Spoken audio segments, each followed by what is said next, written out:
와. 안녕하세요. 안녕하세요. 잘들 지냈어요? 네. 예, 오늘 아주 옷 색깔이 굉장히 다양하고 밝습니다. 네. 예, 정규 학생. 네. 어떻게 지냈어요? 생각이 많았어요. 왜? 많아 보여요. 복습이어가지고. 어떻게 하셨지? 표정 보면 다 나오고. 한편에 근심이 있는. 네. 유독 크게 웃고. 얼굴 왜 이렇게 빨개졌어? 어떻게 하셨지 싶어가지고. 들켜가지고 지금. 자, 복수 한번 합시다. 예. 지난 시간에 배운 이야기들 중에 이제 4가지가 좀 많이 기억이 남았는데, 첫 번째는 하나님의 질투인데요. 말씀하시면서 하나님의 질투는 방어하시는 하나님의 열정 또는 열심이라고 이렇게 말씀을 해주시면서, 이것은 곧 우리를 향하신 하나님의 헌신이라는 말씀을 해주셔서 굉장히 이 하나님의 질투라는 말이 굉장히 다르게 또 이렇게 와닿았고, 그 질투하시는 하나님께서 이 두 번째로 이어지는데요.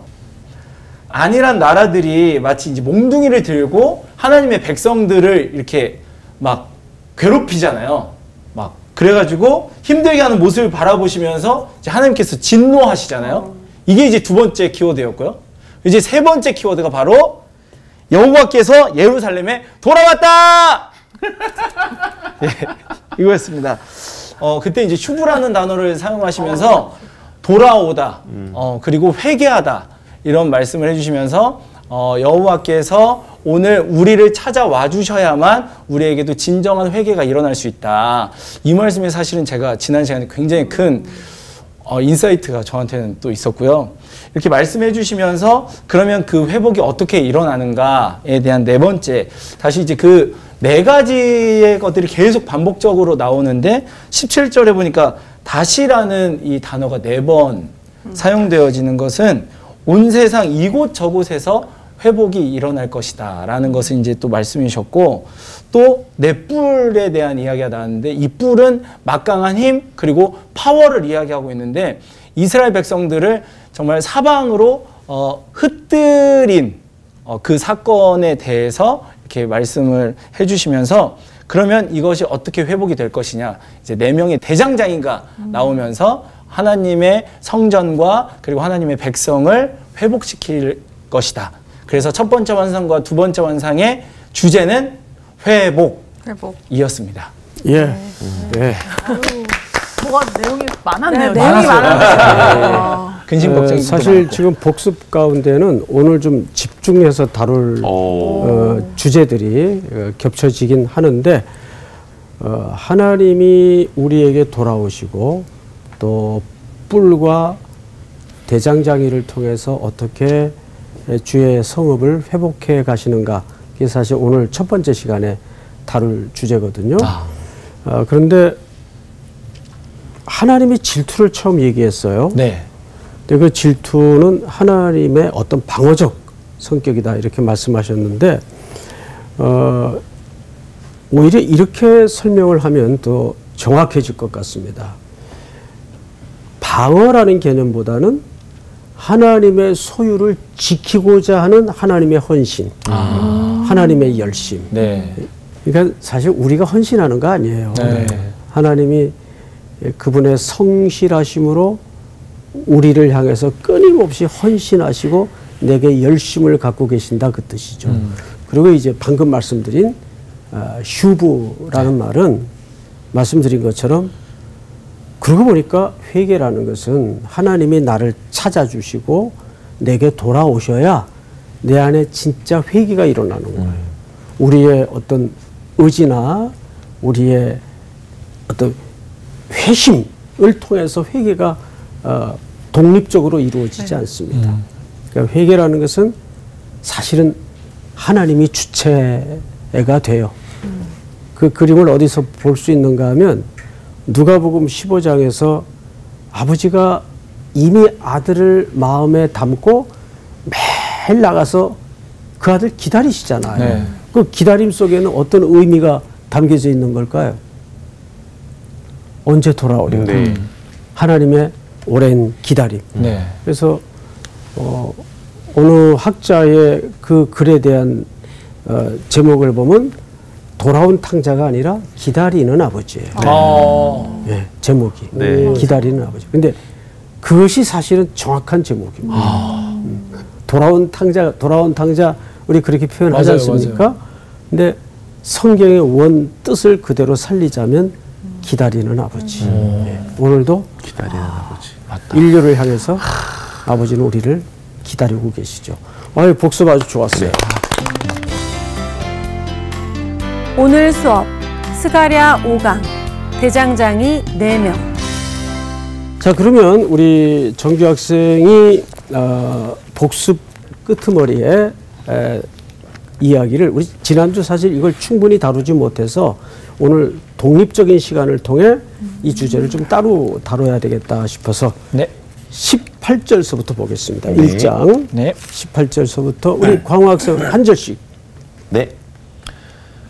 내가 눈을 들어 본즉 네 개의 뿔이 보이기로 이에 내게 말하는 천사에게 묻되 이들이 무엇이니까 하니 내게 대답하되 이들은 유다와 이스라엘과 예루살렘을 흩뜨린 뿔이니라.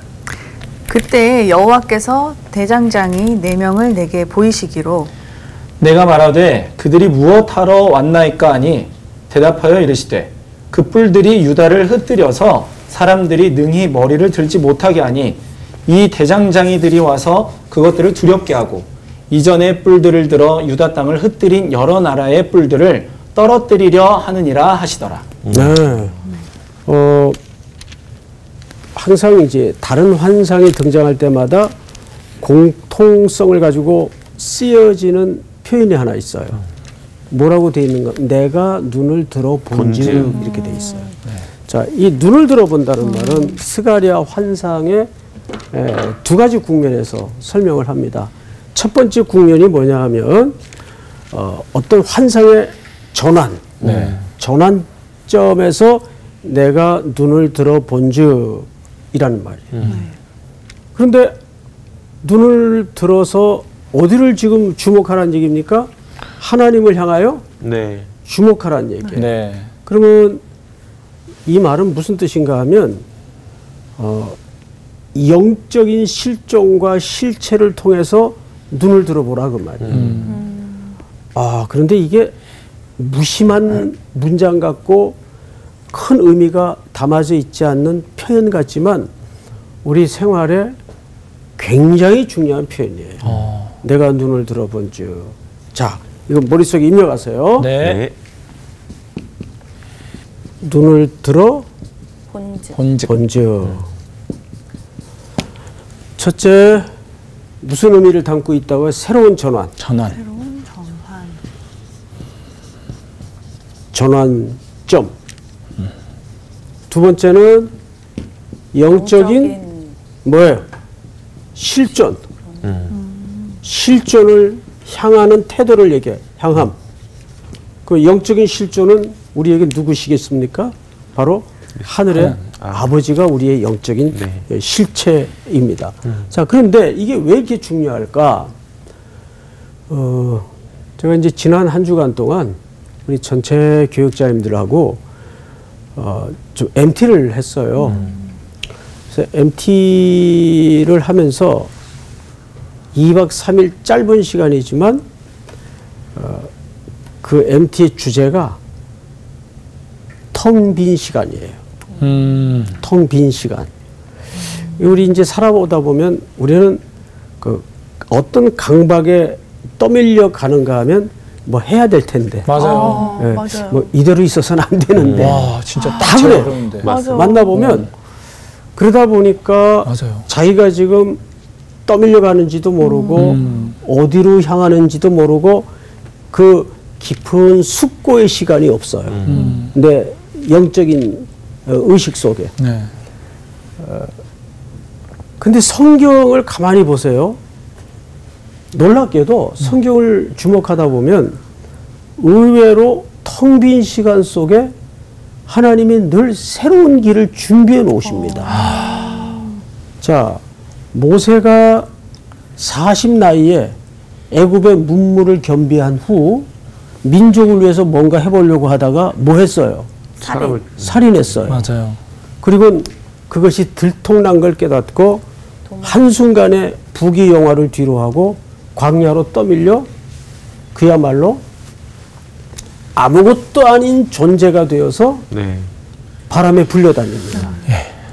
그러니까 매일 호호로이 흘러가는 구름 쳐다보면서 살인적인 햇살 아래 또 보리 소말만 있어도 안 한다는 처가살이를 40년을 하면서 양떼 소떼를 들판에서 먹여요. 광야에서. 그 녀석들하고 배고프면 매 그러긴 하지 뭐 대화가 되겠어요.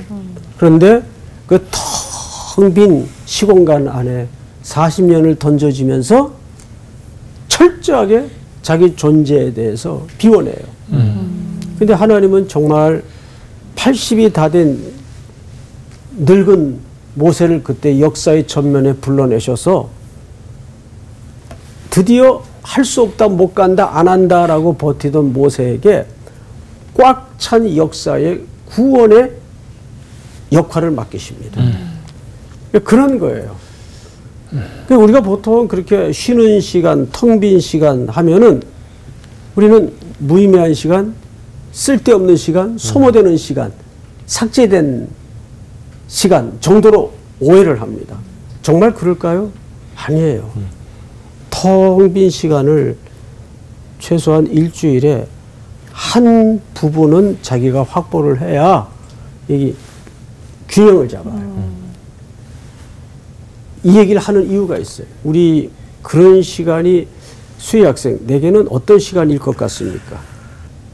저는 항상 한 주, 1, 2주에 그런 저만의 시간을 항상 두는 편이긴 하거든요. 네. 그리고 저는 이제 교회에 어머니 기도실이 있어요. 어두컴컴하게 해놓고 그냥 이렇게 있는데 그 주일날 아침에 한 예배 2시간 전에 항상 가서 거길 가는데 그 조용한 그 시간이 진짜 그냥 나의 쉬는 시간인 것 같은 느낌이 들거든요. 근데 사실은 그냥 실질적으로 지금 얘기를 딱 들을 때는 우리가 세상에서 뭔가 지금 제가 배운데 일이 없고 뭔가 나는 이걸 하고 싶은데 그게 뜻대로 되지 않고 한 자리에 머물러 있는 걸 느꼈을 때 이 시간이 너무 아깝다고 생각이 들고 때로는 뭐 내가 이 땅에 왜 보내졌을까 이렇게까지 생각이 될 순간들도 있더라고요. 예. 근데 지나 보면 그 시간에 내가 어떻게 마음을 하고 그 시간을 어떻게 보내는지에 따라서 다음 길이 열린다는 거를 경험하고 나면 아무것도 보이지 않는 현실에서도 내가 내 삶을 어떻게 살아야 되는지가 굉장히 분명해지는 것 같아요. 네, 네. 맞습니다. 그래서 우리 모든 그리스도인의 내가 눈을 들어보는 시간은 개인적으로는 예배 시간 같아요. 네. 그렇죠. 저렇게 얘기했어요. 너무 얘기를 하는. 내가 뭐 정답을 얘기한 건 아니고 그 의미도 굉장히 중요합니다. 개인적으로 그런 텅 빈 시간을 갖는 것. 근데 저는 이제 아무래도 목회자다 보니까 온 성도들과 함께 눈을 드는 시간은 가장 강렬하게 하나님을 향하여 몰입하는 시간은 네. 개인적으로는 기도의 시간일 수 있고 저 같은 경우에는 예배를 섬기면서 하나님을 몰입하는 시간이에요. 근데 그렇게 하다 보면 참 신기한 게 거기서 새 전환이 이루어집니다. 항상 그래요. 네. 그러니까 우리가 여기서 살면서 오늘 첫 번째 내가 눈을 들어 본즉이라는 말을 이사야 6장에서 혼란스러운 나라의 정황을 놓고 성전에 혼자 들어앉죠. 그리고 거기서 뭘 보죠? 하늘의 보좌를 봐요. 그래서 깜짝 놀래요. 네. 세상은 뒤죽박죽 혼란스러운 것 같지만 하나님은 하늘 보좌에서 이 땅을 경영하고 계시구나. 그래서 이사야의 입에서 무슨 고백이 터져 나옵니까? 내가 여기 있나이다. 네. 나를 보내소서. 보내소서. 누가 갈까라는 하늘의 음성을 듣고 내가 여기 있나이다. 나를 보내소서. 지금 이 시대야말로 우리가 눈을 들어 영적인 실존이신 하나님을 주목하면서 거기에서 나라의 새장이 열리고 또 개인의 운명의 새기를 발견하는 그런 계기가 되었으면 좋겠다 하는 생각이 듭니다. 네. 자, 그런데 오늘 본문을 다시 보십시다. 내가 눈을 들어본즉 네 개의 뿔이 보이기로. 뿔이 몇 개예요? 네 개. 네. 네 개의 뿔.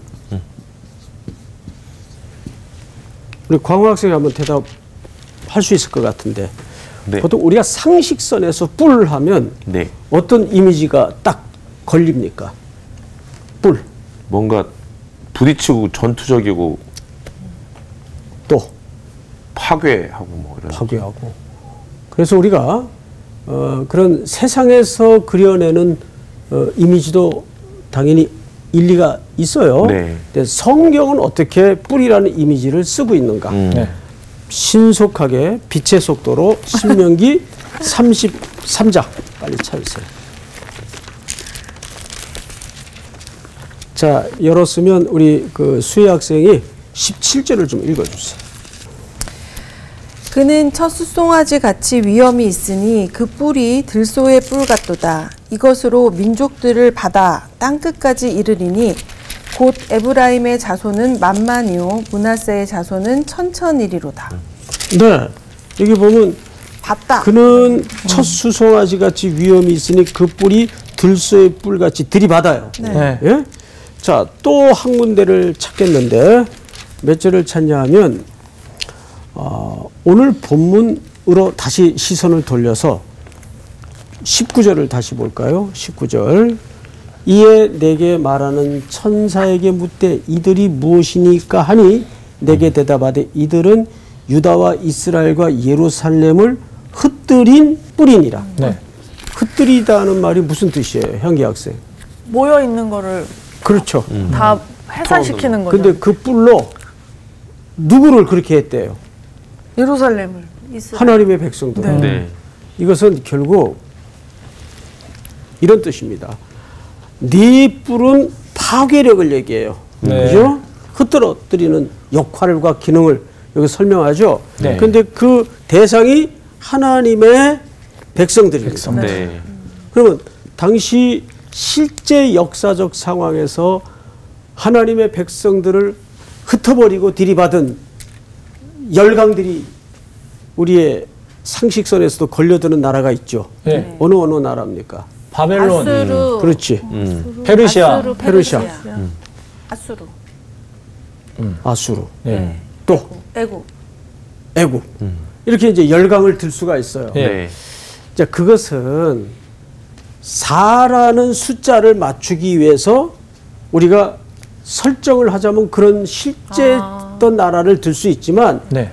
꼭 그 나라라고 규정할 필요는 없어요. 네. 왜냐하면 4라는 숫자는 뭘 의미한다 그랬습니까? 세상. 네. 온 세상, 세상. 동서남북. 남북. 네. 전방위적인 세상의 나라를 총칭하는 표현으로 설명을 했어요.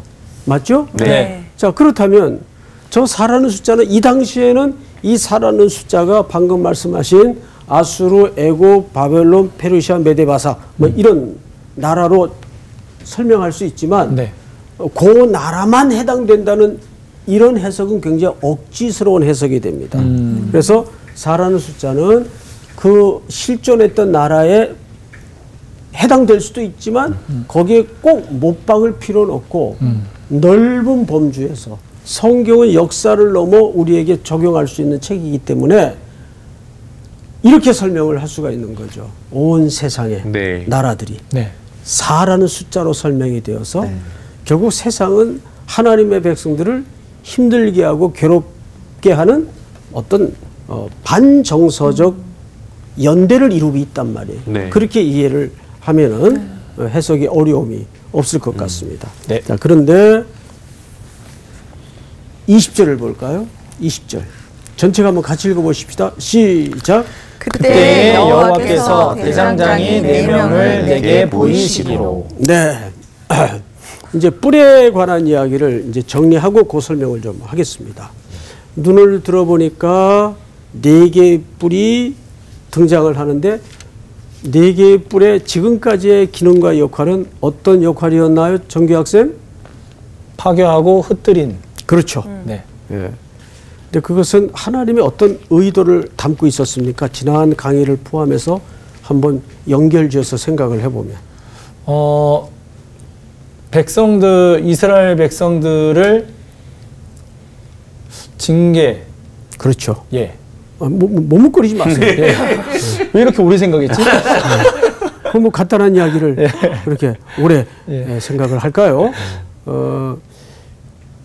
징계는 왜 하는 겁니까?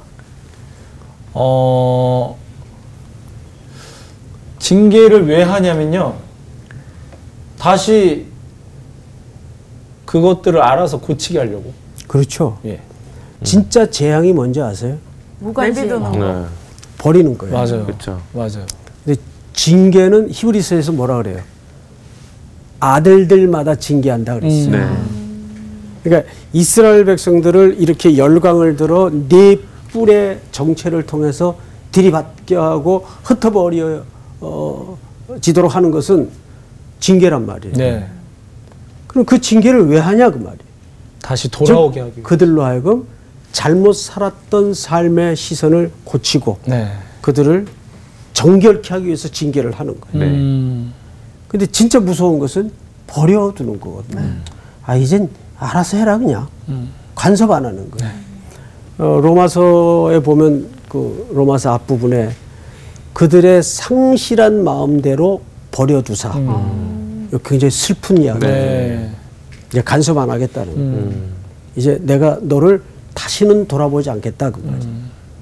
그러니까 저렇게 네 뿔의 실체를 통해서 하나님의 백성들을 흩어버리게 만들고 그러니까 열강으로 다 붙들려 가죠. 네. 들이받게 만든 것은 아프지만 하나님께서 그들을 고치겠다는 의지를 사실은 담고 있는 거예요. 네. 그래서 수많은 선지자들을 통해서 반드시 너희들을 돌아오게 만들겠다 약속하지 않습니까? 네. 예. 자, 그래서 오늘 두 번째 등장하는 주제를 잘 보세요. 20절. 내가 말하되 그들이 무엇하러 왔나이까 하니 대답하여 이르시되 그 뿔들이 유다를 흩뜨려서 사람들이 능히 머리를 들지 못하게 하니 이 대장장들이 와서 그 뿔들이 유다를 흩뜨려서 사람들이 능히 머리를 들지 못하게 한다는 말은 누구를 얘기할까요?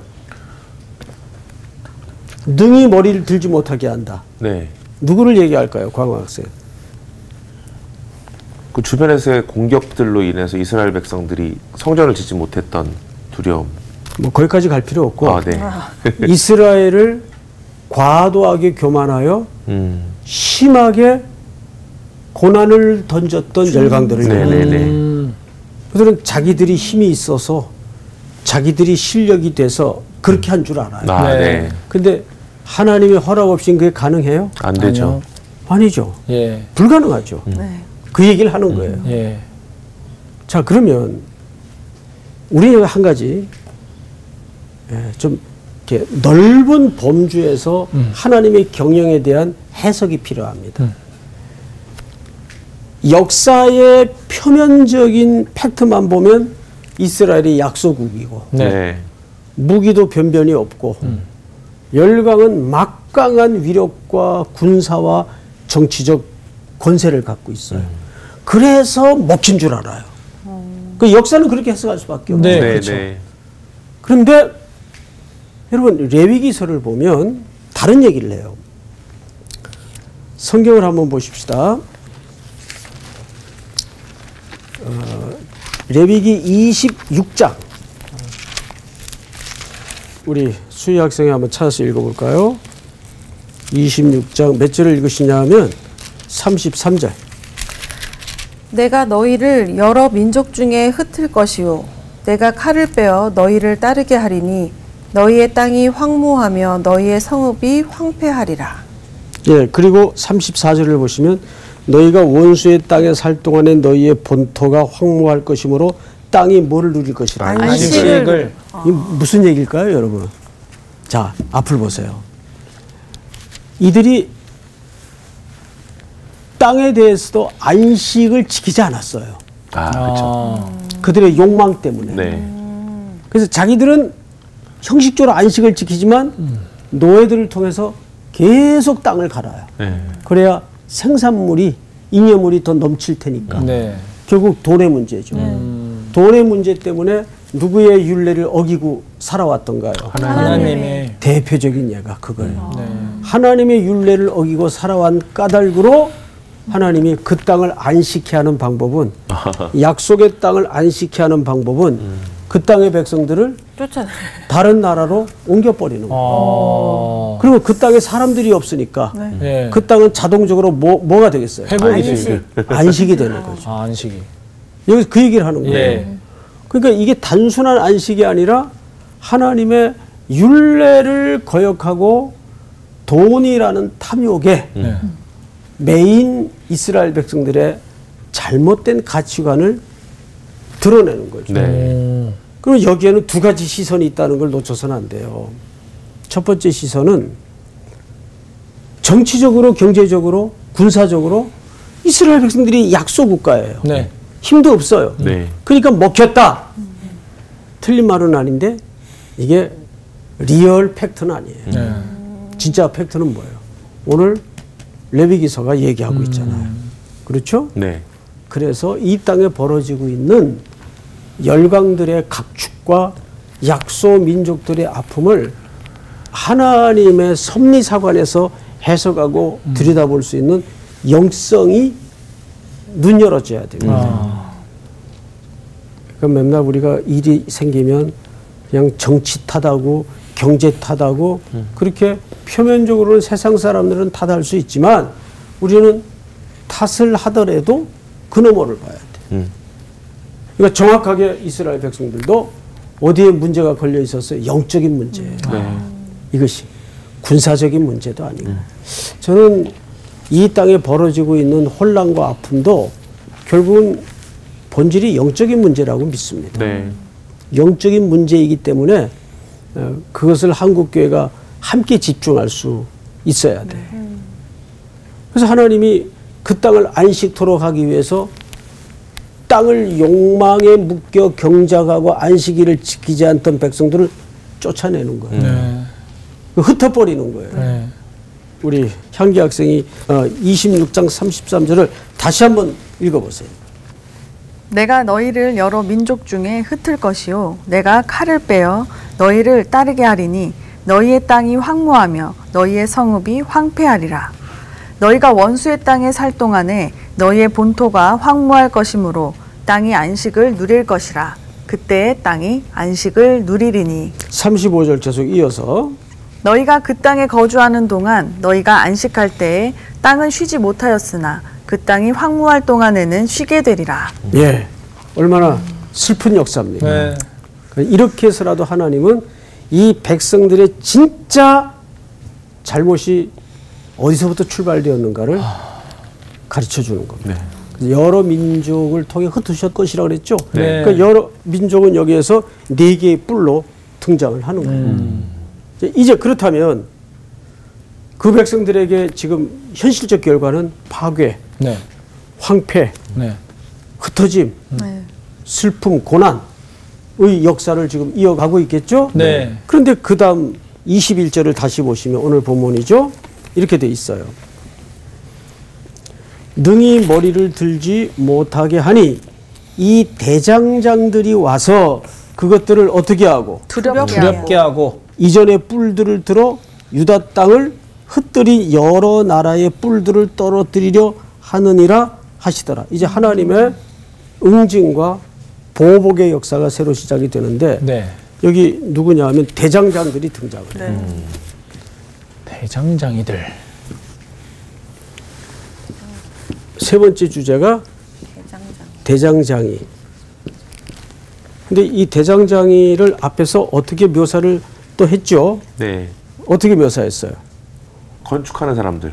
그렇죠. 네. 대장장이는 목줄을 치고 건축하고 또 쇠공을 다루는 사람들이에요. 네. 자, 이거를 우리가 구약에서 한번 그 용례를 좀 찾아보도록 하겠습니다. 20절을 보시면 이렇게 돼 있어요. 20절. 그때에 여호와께서 대장장이 몇 명을? 네 명. 자, 4명은 왜 하필 4명일까요? 여기도? 이것도 같은 네. 이것은 그렇죠. 4뿔에 대항하는 숫자예요. 네.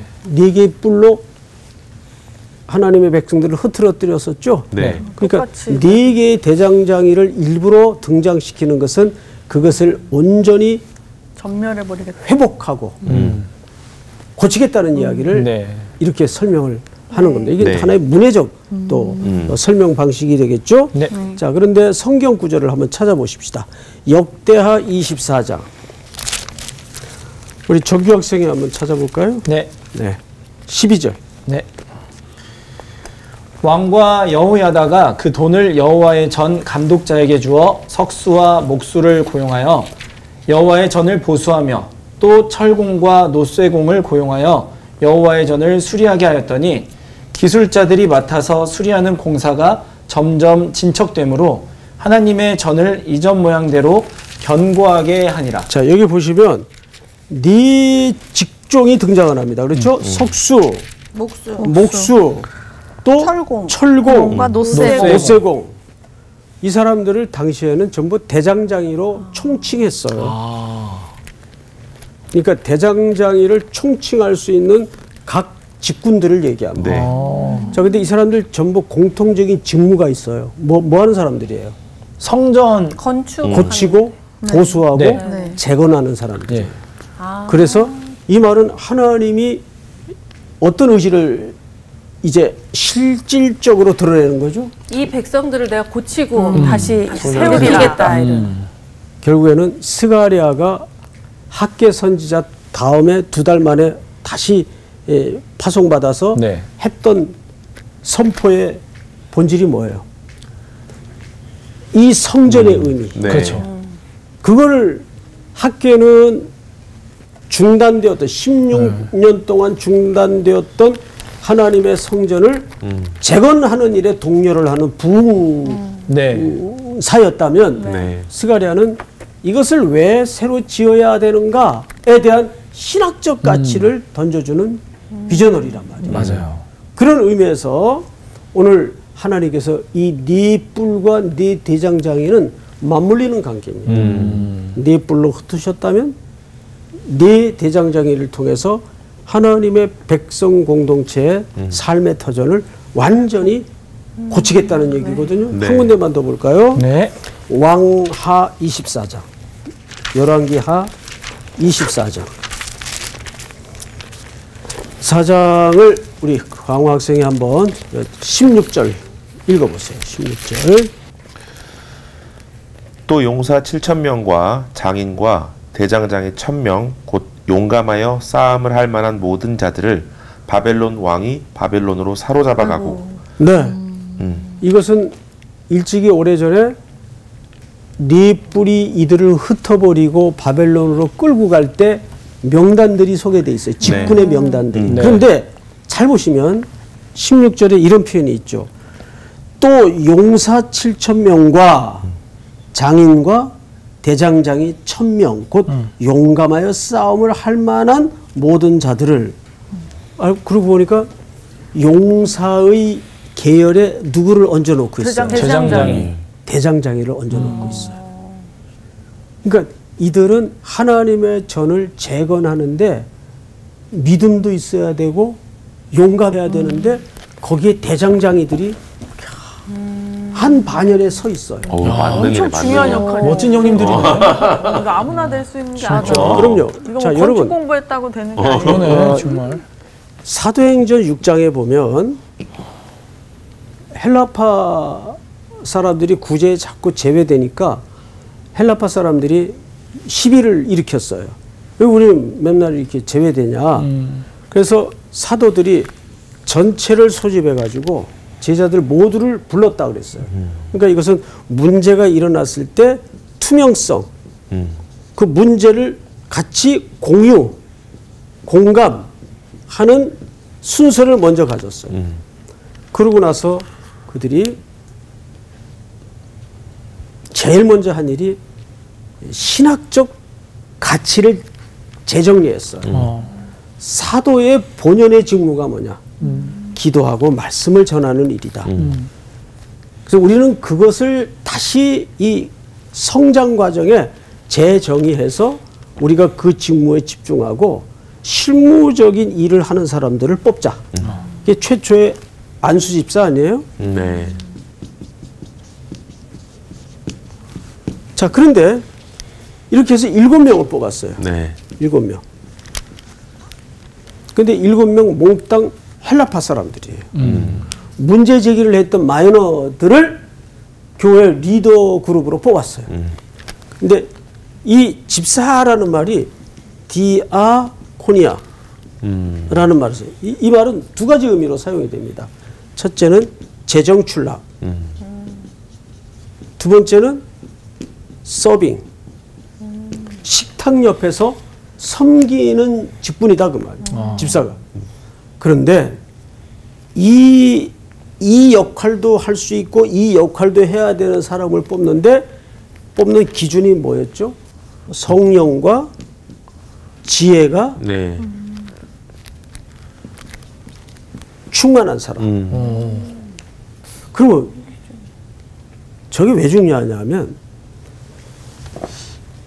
재정 출납하는데도 성령과 지혜가 충만해야 되고 네. 서빙하는데도 주차 봉사하는데도 네. 주차 봉사만 잘하면 되는 게 아니고 성령과 지혜가 충만해야 된다 그 말이에요. 네. 맞아. 주차 봉사는 되게 잘하는데 성령이 충만하지 않아. 네. 그러면 한 차 들어갈 때마다 싸워. 그럼 이게 일이 되겠어요? 안 돼요. 교회 가기 싫어지겠는데. 주방에서 그런 일 많이 벌어져요. 네. 음식은 대박이야. 솜씨가 세상의 대장금이지. 그런데 이 대장금이 성령이 충만치 않아. 그러면 싸워. 주방의 폭군이 되어서 그냥 난리가 나는 거예요.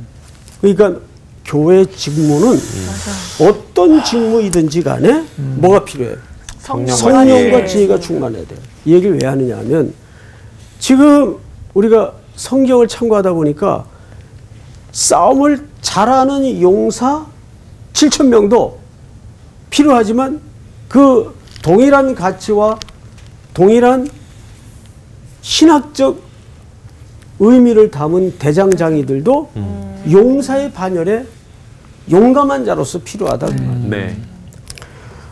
오늘 우리가 이 말씀을 보면서 이제 정리를 좀 합시다. 첫째, 4개의 뿔들은 하나님이 자기 백성들을 사랑하셔서 흩어버리는 역할을 했어요. 네. 그런데 열강들이 그 뜻을 헤아리지 못하고 오만방자하여 자기들의 세력으로 지나치게 하나님의 백성들을 네. 괴롭혔어요. 맞아요. 그래서 하나님이 손보기 위해서 4개의 뿔과 맞대응할 수 있는 4명의 대장장이를 들어서 이제 하나님의 백성 공동체를 회복하시고 네. 완전히 완성하시겠다. 네. 돌아오도록 마무리하겠다는 의지를 이 표현 속에 담고 있어요. 자, 그러면 우리가 다음 시간에 살펴볼 이 환상이 굉장히 궁금하겠죠? 네, 그렇죠. 네. 예. 어떻게 그렇지. 지어가실 건지. 다음 시간. 아. 오늘은 여기까지. 감사합니다. To be continue.